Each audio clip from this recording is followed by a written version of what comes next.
That man back again for another thriller, you mean? You mean? Okay, so what we got going on today is a little who winning the Eastern Conference, or who is the number one threat to the Milwaukee Bucks, everybody? Who you got?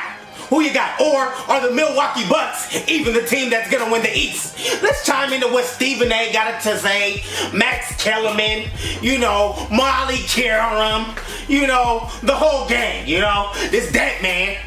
Like, subscribe, follow, share, do it all, man. Comment, let me know how you feel, baby. That man.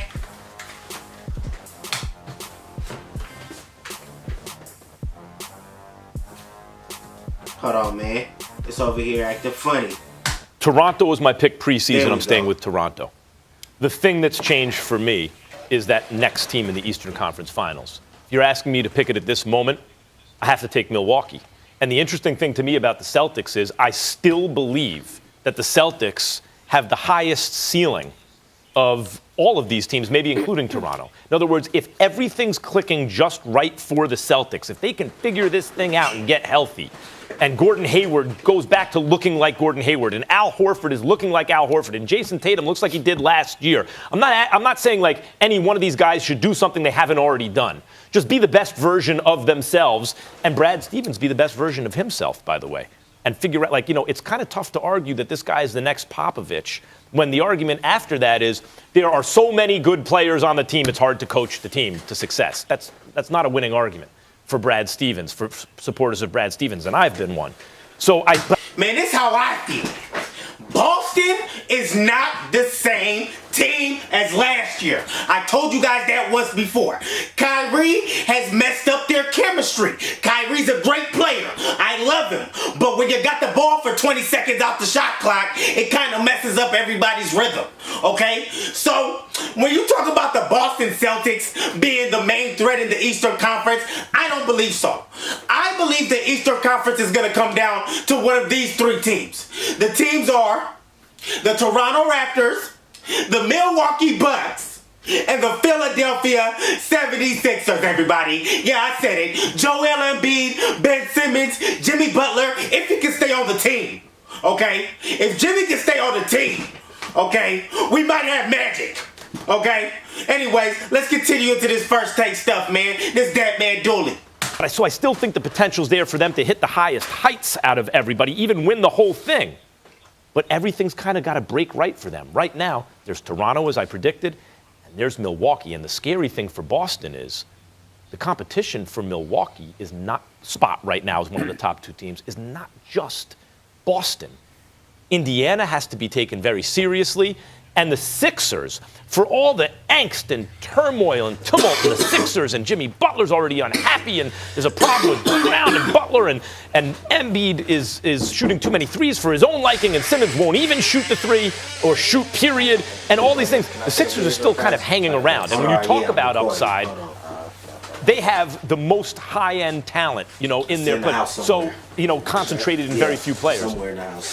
So it's wide open now. The story to me is not so much Milwaukee there with Toronto. It's that Boston has real competition among at least three other teams for that number 2 spot. Don't you think Boston's going to figure it out? Well, listen. Of course I do. I believe Boston's going to figure it out. And I think the thing that none of us really want to pay attention to, I've brought it up on many occasions. I cannot emphasize enough that the biggest thing that has affected the Boston Celtics is Brad Stevens and Danny Ainge trying to get Gordon Hayward reingratiated into things. He had that nasty injury to start off last season. He missed pretty much the entire season, 81 games and 43 minutes, for crying out loud. We get all of that. And trying to get him back into things and having him in the starting lineup earlier on, I think it compromised the Jaylen Browns, Jason Tatum's to some degree. I think it affected them because they're relative. Man, Jaylen Brown ain't been producing, man. Let me just start off with that. Jaylen Brown has not lived up to what he was supposed to be. Tatum, cold. One of my new favorite players. Tatum's a future all-star. Jaylen Brown, I'm not too sure about, ladies and gentlemen. Okay? Now, as far as Gordon Hayward goes, let's give the man some slack. He just came off one of the worst injuries we've ever seen. Nobody's seen that bad of an injury. Or should I say it's rare. So let him get up back to the speed of things, okay? Stephen A., give him a rest. But I get you. They signed you for big money. You broke your ankle off. Now things aren't looking as good or as promising as they once were. You know? But anyways, let me continue this footage though. Baby! That man! They're young guys. They're 22 and younger. And so having to adjust to that, I think, was difficult for them. Inserting Marcus Smart into the lineup was a good thing. We're seeing more from Terry Rozier now. All right, and Morris. All I'm saying to you is that you have to get back to what you did last year and figure out how to ingratiate Gordon Hayward into that. But not into what you want them to be this season. Part of what they did last year, we all recognized, was next man up, and everyone had to step up, and they had to share the ball more because in the playoffs, no Kyrie Irving, no Gordon Hayward, and they didn't have Hayward all season, and Irving was hurt a bunch of times for a bunch of games. The point is, that was the big question going into this year.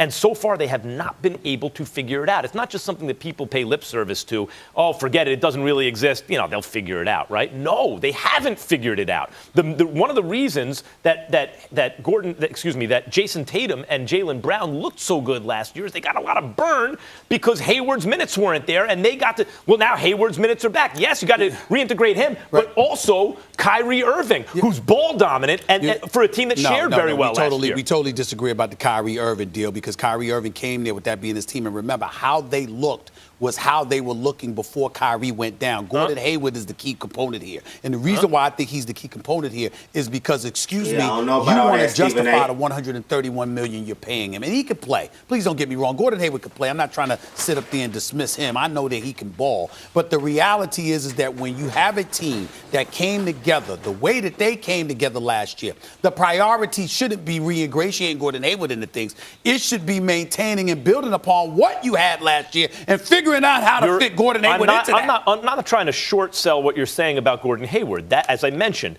especially as it affects the minutes and the confidence, as it turned out, of Jaylen Brown, and even the minutes of you only have so many minutes at forward of Jason. Once again, screw Jaylen Brown. He said the kids had enough time to develop. I get you. Might as well give Jaylen Brown some more minutes since we all know Hayward's ankle's not the same. Hayward's foot ain't the same. I get it. But has Jaylen Brown been producing to what I feel like he should be producing? The question to that is absolutely not. Okay? Anyways, man, let me continue this first take footage though. Understand? That man. It's Tatum, not just Hayward. It's integrating Kyrie as well. Kyrie is the best player on the team, or supposed to be. That was the whole thing in the playoffs, is look at how they're moving the ball. What's going to happen when Kyrie, a ball-dominant guard, gets back? When they have won this year with Kyrie, he has had to do so much work to get them there.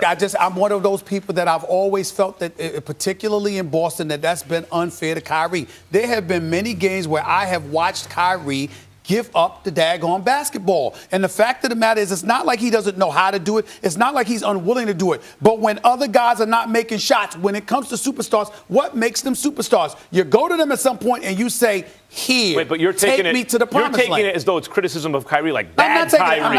No, that's his game. He's going to be on the ball. But what I'm saying he knows how to give up the ball. When you look, it's not. There are lots of guys who can rack up assists and also be ball dominant. And when they can't get their own shot, they can find teammates. I'm not saying Kyrie can't do that. Look at a guy like Steph Curry. The ball doesn't stick. The ball moves, so everyone's getting open looks. It sticks with Curry much more than, say, a guy like Steph, although it sticks with Steph much less than just about everybody who's on that level. And the question was, what's going to happen to the other guys when Kyrie gets back? You can't just ignore that influence. Yeah, but here's the silver lining.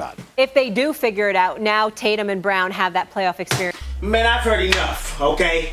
Boston was promising, but based off what I'm seeing now, they are the fourth best team in the Eastern Conference, okay? You got the Philadelphia 76ers. Adding Jimmy Butler was definitely a big addition to that team, okay? Then, you got the Toronto Raptors. Adding Kawhi Leonard was definitely a big addition to that team, okay? Now, when you talk about the Milwaukee Bucks, and in my opinion, a top 5 player in the league right now, everybody, he's here. the Greek Freak has arrived. Okay? I got the Milwaukee Bucks winning the Eastern Conference, but I have them facing the Toronto Raptors in the Eastern Conference Finals. Anyways, you heard it here first. This that man Dooley. Like, subscribe, share, tell a friend. I got gaming footage on the way. My channel finna update. More vlogs for y'all. It all, baby. It all. You understand? Appreciate everybody watching, man. This that man.